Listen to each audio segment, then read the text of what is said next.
Straw Hut Media.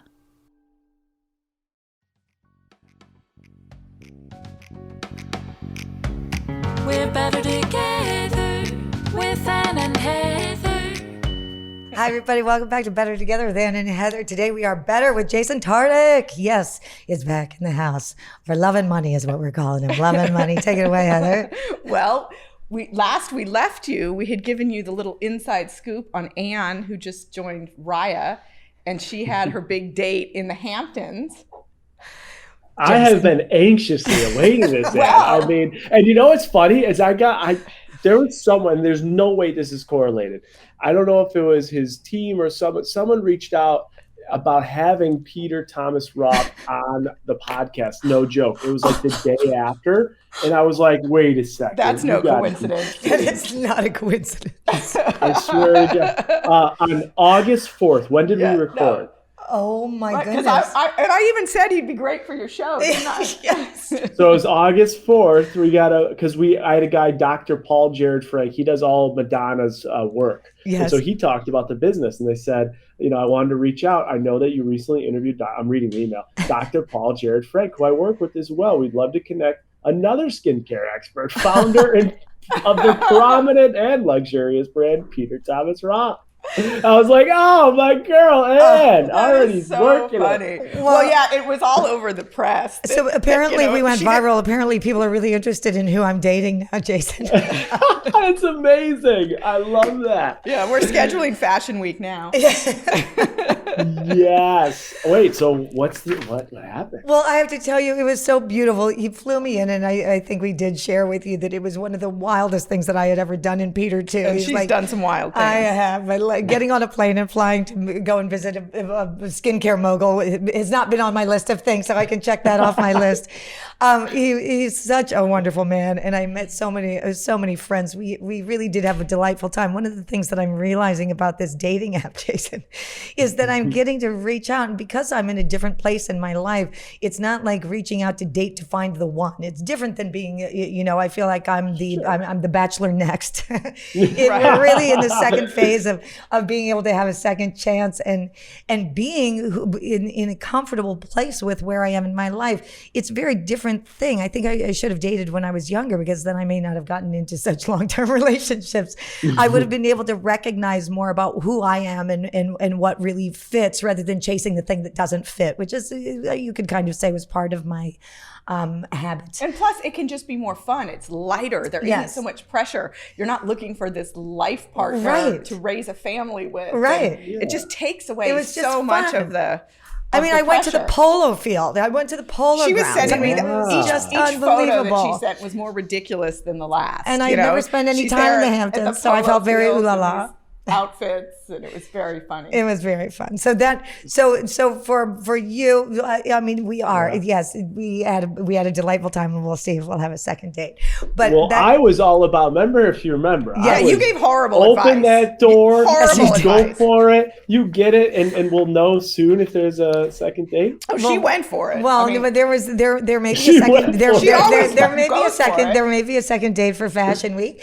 And we're doing a little, we're getting to meet a couple of people and some friends in LA too. So I have another. Are you going to be in New York for Fashion Week? Well, that's what we're thinking. Are you going to be there too? Yeah, I'm going to be at the US Open. Oh my God, we have to go to the US Open. You know, I'm a tennis player. Oh my gosh. Drinks. Okay, we have to do that. You guys, let's set up the date when our audience is going, oh God, doesn't that sound lovely in the Hamptons in the US Open? When is the US Open? Okay, anyways. We will tell our fans that if we all get together on Fashion Week. But right now we want to get into the meat. We want to get into the nitty gritty with Jason Tartick, because we are on track.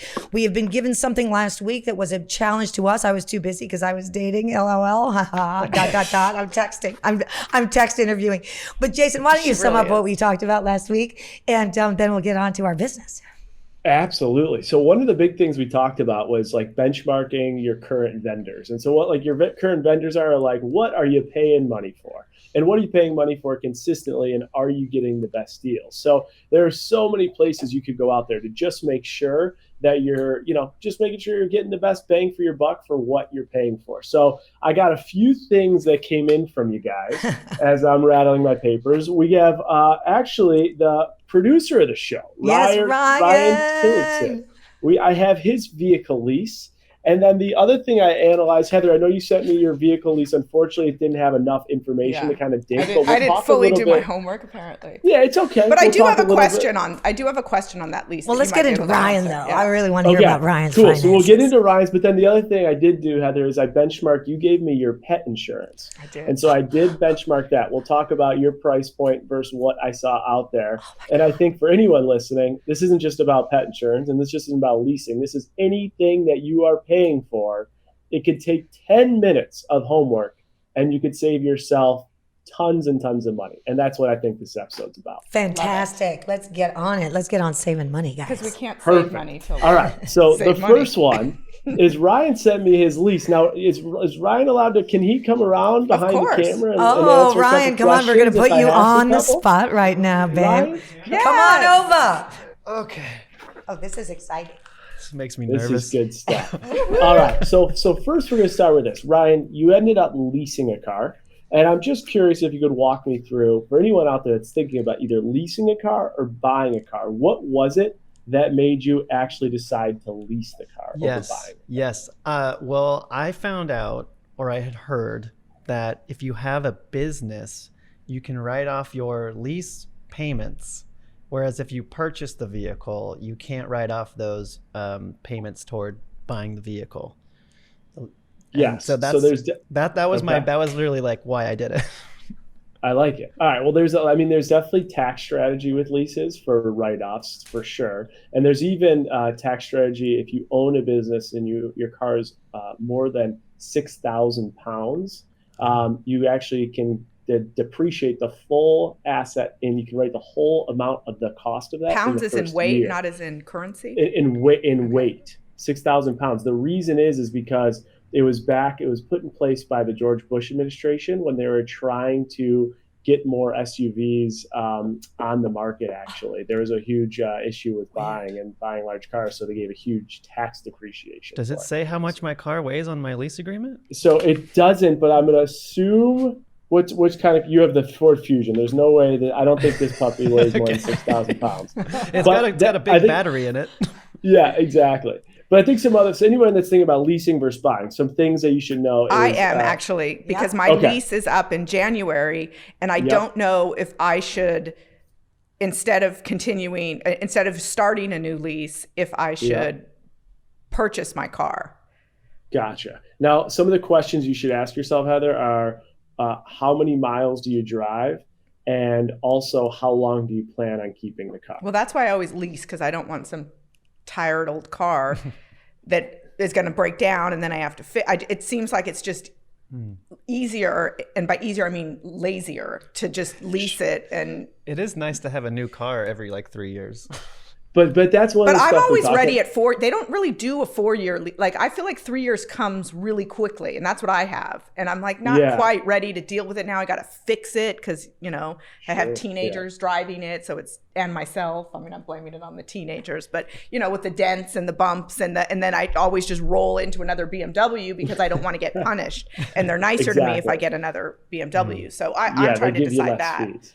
Well, I mean, I think the good thing about this is you're doing what we've already talked about in previous episodes, like understanding yourself. If you know that you're going to get sick of a car after a short period of time, a lease is definitely the play because you're in a short period of time. And if you don't want to keep your car that long, it's a depreciating asset. So it's losing value significantly, whether you lease or buy.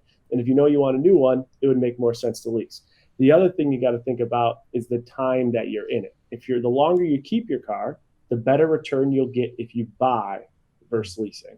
Now, some of the other advantages of leasing that you already kind of alluded to are, one, usually it's worry-free maintenance. You might get hit with a charge at the end, but your oil changes and stuff like that, or if there's something catastrophic, they usually will cover that. It's lower payments, and if you don't drive as much, you'll definitely get some more bang for your buck. So it seems like in your scenario, it would make more sense to lease. And we're forgetting, it also is a way to clean out your trunk. Oh, if I don't turn in that lease, there was one time that my lease was up. I was cleaning out my trunk. People were stopping left and right. They thought I was having a garage sale. That is a true story. Well, we Just can talk open it about up. hoarding on the next show. Hoarding, But, next show. you know, All right, that's let's get- next. Let's get to Ryan's lease because Let's I'm get to curious Ryan's about lease. this. So Ryan, Yeah. the question I got for you. So Yeah. the big thing with leasing, everyone's worried. What's my monthly payment? What's my monthly payment? Monthly payment doesn't mean shit because if I am an actual car dealer and you tell me you want a monthly payment, I can find a way to get there. Doesn't mean you're not paying less. Doesn't mean you're not paying higher interest. Never, ever go to a car dealership and say that you're trying to achieve a certain monthly payment. I do that Because every time. anyone can find a way to get to that monthly payment. What if it's like a credit card I think and you're they probably paying did that. 90% too. interest I and do it in my 10% mind. principal? Yeah. So don't lead with that. The Okay. first thing that you got to know too is you got to negotiate, and I'm looking at your lease agreement right here, the MSRP of the actual price. That is a big component No that will idea. drive the value, which Gosh. is the MSRP. So that is MSRP. Yeah. MSRP, and on your lease agreement, it will be referred to as they use fancy words. They got to mix stuff in here. They don't want you to get it. Capitalized cost. Okay. All that means is what is the purchase price of that vehicle they are estimating. That is the top line that will actually identify what you are paying for your monthly amount for your car. So my question to you, I'm scared. Brian, did you at all benchmark what the price or value of this car, a 2020 Ford Fusion Energy I, is? I did not. Okay, so I'm so Heather, glad he's in the hot seat. I can't believe you Oh, didn't. he's in the So hot that's seat. the big no-no, Yeah. all right? So Heather, when you go to get your lease, Yes. I want you to go to at least, at the bare minimum, kellybluebook.com, and I want you to get the estimated value for every single specific feature of that car should be. And they'll give you a low end, an average end, and a high end of what that should cost. In addition, I want you to call a few dealerships that also sell the same car and ask them what the amount for that exact car would be. Because the first step in negotiating your lease is you've got to negotiate what that MSRP number is that they are providing, because that's the start. That's how what your we all do. monthly We forget to payments ask how much it is. We're like, oh, can we get it down under $500? Exactly. Well, yeah. And that's what we're worried about, and that's how they get us because they can put it at any number we want, right? Because Exactly. It's We gonna, could work it- They're I like, could sure, make we'll it- work under $500. Yeah, Yeah. exactly. They can move the numbers. That's a car salesman's dream. What do you want to pay monthly? Well, Um, and so I'm in the market now for 2 new cars for my teenagers because my son is getting his license, and my daughter, if we recall, I was so proud of the lease that I negotiated for her, and then her boyfriend totaled her car. In fairness to him, he didn't want to drive, but she was wearing these heels poor that guy. anyway, everyone was fine, but the car was totaled, and this was like 3-4 months after she bought it. And so the insurance sent the check, but that didn't cover the total of the car. So like the car was, I can't remember, $16,000, and they sent us $14,000. And you I'm had like, to pay $2,000 wait, still. what? And the only way I got the other $2,000 made up was in all the warranties that apparently they'd sold me that we didn't use. But something felt wrong in my negotiating skills when the car cost more. Do you know what I'm saying? Yeah. yeah, the car was more than the insurance. Yeah. Right? Yeah, for sure. Yeah, exactly. So I did something wrong, clearly. Yeah. it's all good there. It's But all so good. anyways, yeah, I got 3 cars to deal with in the next couple of months. So this is great Beautiful. information. So that's the first thing you're going to do. You're going to negotiate what you're actually paying for that capitalized cost. That's that top line, Ryan, $34,106. That's how much they valued your car at. And what was what would the value have? What do you think that he could have valued the car? Say the car was actually valued at $28,000. Yeah. And he Yeah. had asked that. What difference would that have made then in the monthly payments? Take us that step No. further. Sure. So I'm going to go do a quick math. I'm going to say you would be paying at minimum $80 less a month. If I Wow. had just said that it's actually For worth, 3 years. it's not worth 34,000, it's worth like 28,000. If you said, hey, I did my homework, I went to Yeah. Kelley Blue Book and I'm seeing here it's 28. And then also in the area, I called 2 dealers and they offered me 27. Here are the emails from those dealers. Wow. If I you just can, didn't know you could if you do can that. match that price, Yeah. we go there. I you know? love that. And what was his value? What did you think that he could have valued the car? Say the car was actually valued at $28,000. And he had asked that. What would that difference would that have made then in the monthly payments? Take us that step further. Sure. Hey all, we want to take a quick second and thank our newest sponsor, Starbright NYC. As New York City's leading florist for the past 25 years, Starbright has served the community with pride and honor. They offer same-day delivery of the freshest flowers imaginable, serving NYC and now beyond. Starbright is always striving to bring you a custom curated flower presentation that shares your vision and your sentiments flawlessly. They source their flowers locally and from afar to create beautiful pieces for any occasion. Along with their floral arrangements, Starbright offers an extensive line of succulents, as well as their exclusive line of NASA-approved plants, which improve air content. Next time you're sending flowers or choosing arrangements for an event, be sure to check in with StarbrightNYC.com and be sure to use the promo code TOGETHER for 10% off your order. Take a look at their daily deals section and be sure to use the code TOGETHER at checkout to experience the difference working with New York's premium florist at Starbright NYC.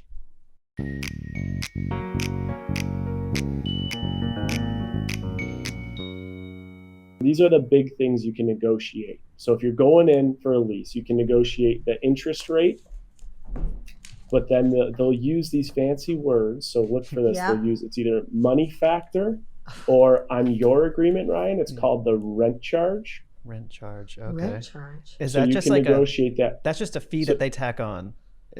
So essentially they put in their best guesstimate of an interest rate. So it's a fee they tack on. So for you, Ryan, you got a good one. It was only $150 for the whole lease of the car. So that was pretty good. So it's about a 1.2% rate. Okay. So you did good. But you can negotiate your interest rate, your money factor. You can negotiate your capital cost reduction. That's the amount of any net trade-in allowance. So that is, you got a credit of $8,000. Did you trade something in? Yes, I did. Okay. Did you negotiate that? No. Okay, trade-ins is where they'll make a ton of money out. They call it I've heard the car guys talk about it. It's called the double whammy. Oh they make my it God. off the lease. They make it off the lease, and then they make it off your trade-in. So if they can negotiate you low on the trade-in, and then they can flip it and sell it for double, they make money there, and then they'll make money there. And the third place, the triple whammy, is when they make money on the all the warranties and stuff. Yeah. And that's So why car those dealers get their bad name. I don't even know what warranties they they have. hustle. But it's really us, isn't it? I mean, one of the things that we're learning as we go on with Jason really is that it's our responsibility to understand what our power is. And because we're not educated, we don't know. And so it's exactly the purpose of these classes really that I feel like we're taking. We can educate ourselves. We don't know that we can negotiate that trade-in. We're so interested in any trade-in that we're willing to give it over no matter what. We just go, 8,000, you'll give me that? Great. I was thinking they might give me just 5. Instead of going 8,000, I was hoping for 10, and I've already called 2 other dealerships, and they're somewhere between 9 and 11. So let me see what else I can get. We take ourselves out of the negotiation process, and I again think it's a little bit about fear and a little bit about shame. Like, we're not doing it right, and I don't know what these car dealers know, so I'm going to go along with it. And I think the courage to stand up for yourself is a repetitive theme that we have going on. It also takes work. And it takes work, and it takes work. Look at that blue book But thing. it's worth it. Call some other dealerships, and you're really asking yourself, is the value of what it is that I'm going to be doing monthly worth the amount of time I'm going to spend making myself prepared for the meetings that I'm going to have, so that I'm armed with my facts and I can get a better price. Yeah. Absolutely. And if anybody out there needs motivation because you're like, it's too much, imagine this. You go out to dinner, and you're at dinner, and the restaurant says they're charging you $100 for your tap water. You'd be like, what the fuck? I'm never coming back here again. This is ridiculous. That's the equivalent of going into these purchases not doing your homework before, right? Wow. It's $100 for tap water. I would have loved to know how much I could have actually gotten for my trade-in. Like that, I should have. That it seems dumb to not have looked that up. You know? Yeah. That's. But they also get you there, and you see the shiny new car, and you want to drive away with it. 2 other things. Okay, go for it. Just two more I want to make sure that you guys get is the buyout price. So this is the amount that they'll buy the car back from you once you're done. It's an estimated amount after your lease period. That will impact it. That's negotiable. And then the mileage. The mileage is how much, that is what will determine your pricing. If you have 10,000 miles, right. 15,000 miles a year, et cetera. So those are so many aspects. Then there's one area, and then I'll open it up and we'll be done with the lease. that you should be aware of too is, so your top number, actually the agreed upon value of this car was $33,376. But this, and a lot of dealerships do this, is they have an acquisition fee.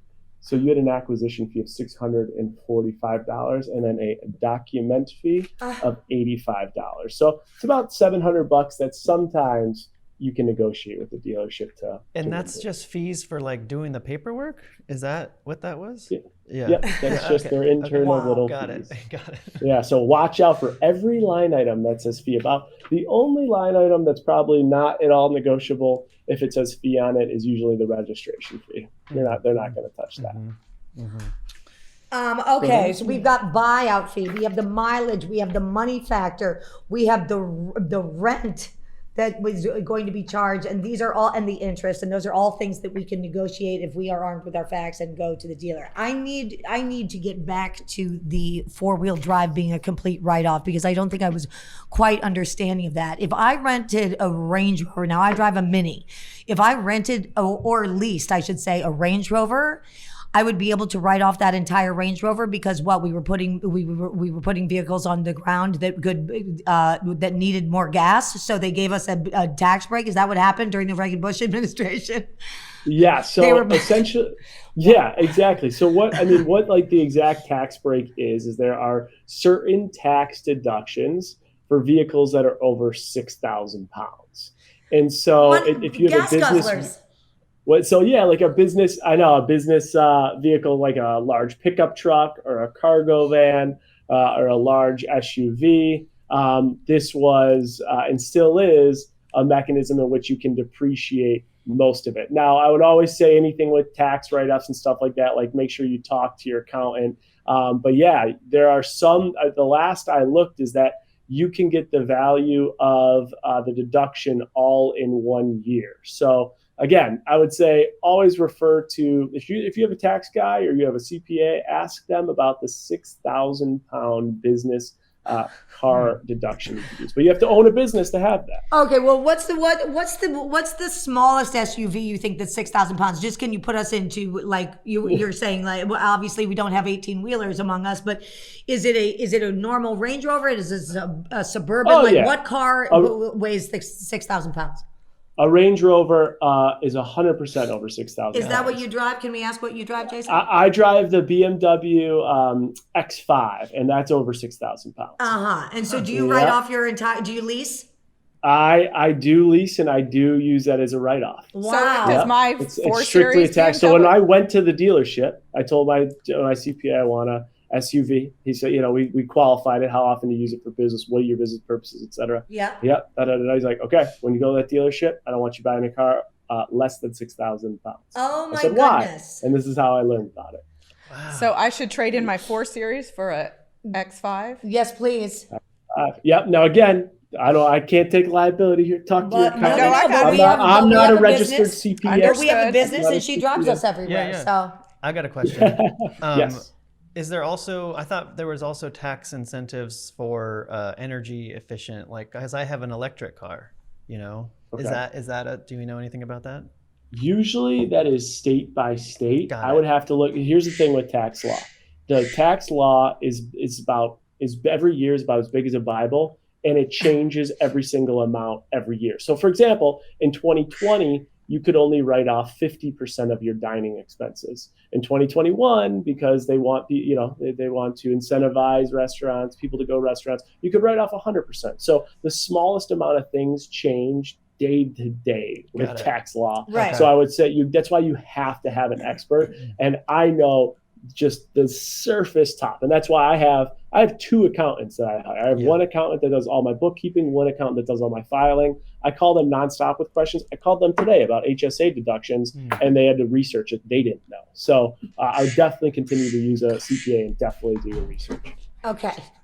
We apologize. Our kids have just gotten back to school this week, Jason. So now, cool. all right, enough. Bye, Ryan. Bye. I want my seat back. Now you know. Thank you for being our guest on the show today, Ryan. Thank you, and for being so vulnerable and revealing what is happening with your car situation. Can I ask this? If I have a lease and I have a lease for a Mini. Is it my option to be able to go back to the dealership and say, hey, you know what? I want an SUV. Can I do that? Yeah, of course you could do that. So For I sure you can could do trade that. in my lease that I have now for a lease that could benefit me tax-wise better just because I know more information. Yes, absolutely. And the other thing too is right now, used cars, the inventory of used cars across the country is extremely small. So what's happening, and I can tell you this personally, is my dealership is calling me saying, we will highly incentivize you to forget about any of your lease structure today. Get a new lease with us now. We'll give you this deal and this deal and this deal, because they want my used car right now. Yes. Because used cars are selling at an ultimate premium. So if you go into So that's that trade-in price well, that I I can know that negotiate. from looking at two cars for teens, that it's tough Yes. to find. Tough to find the tough cars to right find the now. cars. So Tough they to would like find my the little cars. Mini because I don't drive it very much. It's a 2020. Yeah. And it has very low mileage, and I might be able to get a 6-ton car. Wait, how many- yes, but I do remember, correct me if I'm wrong, Ann, there was one time I saw you whip into that Dancing with the Stars parking lot. I think you hit that Mini pretty good. You whipped that thing, don't Yes. you? Oh, I love this It Mini. might- I it just might want be to know. good It's to a slow her BMW down. engine, and Might- then that's the thing, because there aren't very many cars that still have that BMW engine, and then things change, and it drives really well. I could be an ad for a Mini.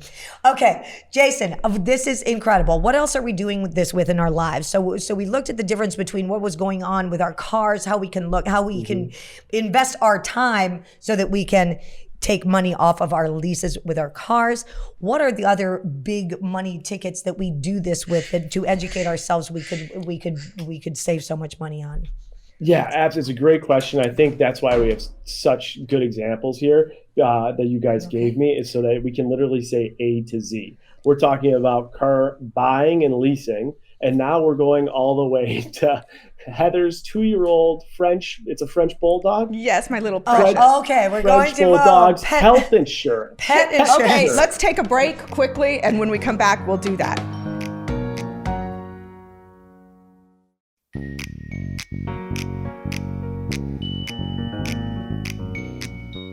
Okay, and we are back. I think we're back to talk about Heather's pet insurance with Jason Tartick.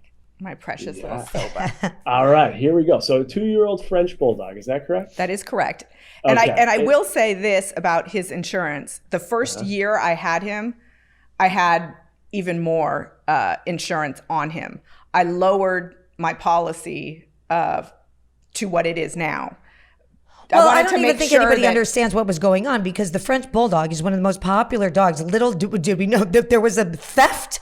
There was dog theft Yeah, that but was I'm not happening all the insured time. if anybody. If anybody steals take them, my precious. oh, I mean, It's but health but insurance. people do have insurance with their dogs because dogs are getting stolen. Is that right? You don't have insurance on your dog. Oh, you getting can't stolen. get in. Oh, you don't. It's only mean, on health insurance. like I don't know. I'm life asking because insurance on a pet? everybody was stealing French Bulldogs, Yes.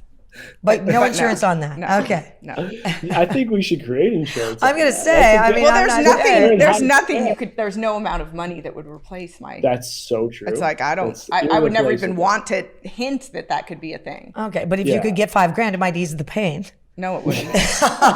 Okay, forget it. I'm I not. feel you on Okay, that. we can't get insurance on our dogs getting stolen. Go ahead with the pet insurance. I love it. That's amazing. All right. So one thing, if anyone does have pet insurance, if you are seeing like monthly or quarterly hikes, that's a big red flag to consider shopping it out.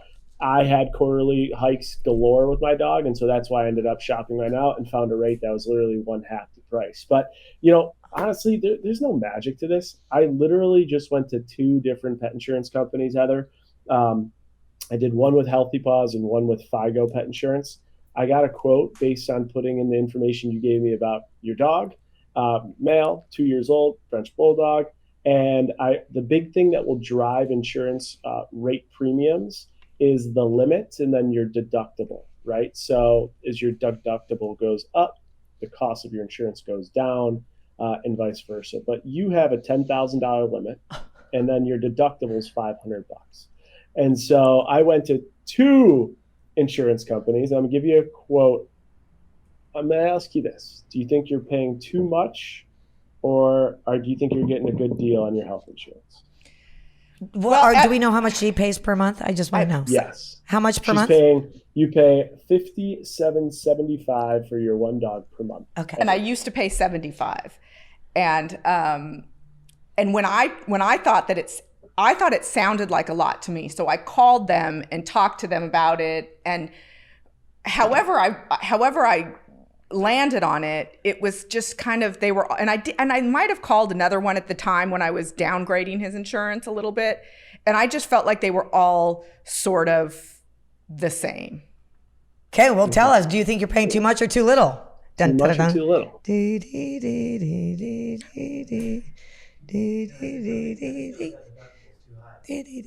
500. Come on, let's go. I feel like I should be paying $30 a month for health insurance. So you think too much? Too much. You're paying too much. I do. Jason? All right. She says too much. And as per usual, Heather is right. Yeah, ding, ding, ding, ding, ding. She pays too much, folks. I went to FIGO Insurance and I put in your What is it? FIGO? FIGO. Yep. It's just, I think it's called FIGO Pet Insurance. Everybody listening, go get on your computers and find FIGO. $34.28. What did I say? I feel like I should be paying $30 a month. Did I say that? Exactly. So you're paying 41% too much. Oh my goodness. If you look at, this stuff, people are like, it's $30 a month, whatever. But if you look at the life expectancy, and I don't want to even talk about it with dogs, but if let's just say you take 10 years, that's $3K, Wow. That can add up quick. Wow. Okay, so right. Also the other thing with insurance, do we have, are we used to doing the contracts? So if you go under contract with a Geico or whatever, do they lock you in at a percentage rate, like for a year or something, or can you go in midstream and pull out? Yeah, it depends. Almost all pet insurances are just month to month. Okay. And most insurance, obviously life insurance is going to be different than auto policy insurance, et cetera. But usually none of them have clauses in which you will be completely stuck. Now, if you pay it all up front or you lock in for a year, you'll be stuck for that time period. But most insurances don't. So just check your contract to make sure. But the point here is, right? Pet health insurance and or your car leasing, anything when you go to your bank account to review it that says debit going out the door, it's likely there's a way to negotiate. Unbelievable. Jason, we are so grateful to have you and your knowledge here today. I just want to ask you one thing. Is there a place that I can go to get the best deals, whether on the other things that I'm looking at, my credit card, my mortgage? Where do I go? What are the best resources for us to learn more? For sure. So if you have a credit card, you can always go to the provider that you're working with or your mortgage, or just look at benchmarks of their competitors. That's a big one. But there's some resources out there. They've done that homework for you. And we're giving more plugs. We got to call on these people to get paid for these plugs, but they're actually legitimate sources that I use. Great. So if you are looking, in my opinion, to get a credit card where you want to get the best points and value, like you want to know what the best card is given the rewards they have, thepointsguy.com. The Points Guys. The Points Guys. The Points Guys. POINTSGUYS. The Points Guys. We just got new business credit cards. That's the website I used to see which was the best. All right. There's two more resources, nerdwallet.com. Nerdwallet. Anything finance, really. I fooled with that Nerdwallet. Fantastic. The last one is if you have any type of interest rates out there, mortgage, auto, whatever it may be, creditkarma.com. You put in your profile, like right on the site, and it will show you the interest rates you should be getting. And it will give you all different, it'll tell you like, okay, here's Bank of America's rate, here's Wells Fargo's rate, here's this rate. So that's a really cool one where they're working on behalf of the consumer to make sure you're getting the best deal. So those are three resources I use. Jason, you are a master in leading us more toward our safety with our finances and also, therefore, the safety with ourselves and feeling good about ourselves and handling it. So we thank you for that. Is there something that you would like to challenge us with in the next month with our finances so we can come back better prepared next time for the Jason Tartick Challenge? Well, I'll report on my car leases. We're going to report on and dogs. I'm going to call my company and see if I can't get a 6,000 pound car. What All else right, what do we want to go after next week? Because next month, I'm sorry, but I do have a couple of things that I want to ask you. Is crypto something that we can be talking about on this? Are we at the point where we can start talking about investing? Because I'm hearing some things jingling in my ear, or do you want to get on another topic more about our saving and before we get into that? I think let's do a crypto 101. Let's do a crypto 101. Now, do either of you two own cryptocurrency at all or not? Well, I via my son, who I give money to invest for us. I do not, but I have, but a non-date, a friendship date, and I were speaking this week, and that came up, and it sounded very intriguing. So I want to talk to the expert. Henry has some in our little whatever we trade on. Okay, so if we're going to get ready for Crypto 101 for next month, find out Jason, what should we do? So here are the 3 coins that I want you to do a little bit of research. Everybody take out your pens. And what I will do Dogecoin? we're going to do another Heather versus Ann challenge. Okay. I'm going to give you 4 coins. Okay. And we'll do 10 questions, and we'll see who wins the challenge, who knows the most about these coins. Oh my God. Crypto 101. Does that work? Yes, I love it. We'll do a little Jeopardy. All right. So the first coin is going to be Bitcoin. Okay. So study up on Bitcoin. Again, okay. 101. We're not going to get too in the weeds. Good. The next one will be Ethereum. And how do you spell that? AETHEREUM. Oh my God. Already it's too smart for me. EUM. So the big thing is if you look on, like if you want to just put in Google, ETH is the ticker. ETH. Okay. Okay. The next one, you already said it, Heather. Dogecoin. Spelled? DOGE. That's it. Doge. It's kind of like Dodge, but it's not. It's Doge. Exactly. Okay, and Dogecoin. The last one is Cardano. Oh my God. Cardano. TAR? Is it CARDANO?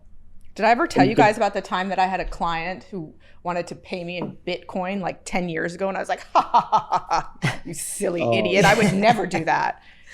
Well, that's why we need Crypto 101. Everybody, thank you so much for being with us here today. Of course, and just Jason Tartick, you make our lives better. Until next time, everybody, live in loving kindness. And don't be a dick. Mwah.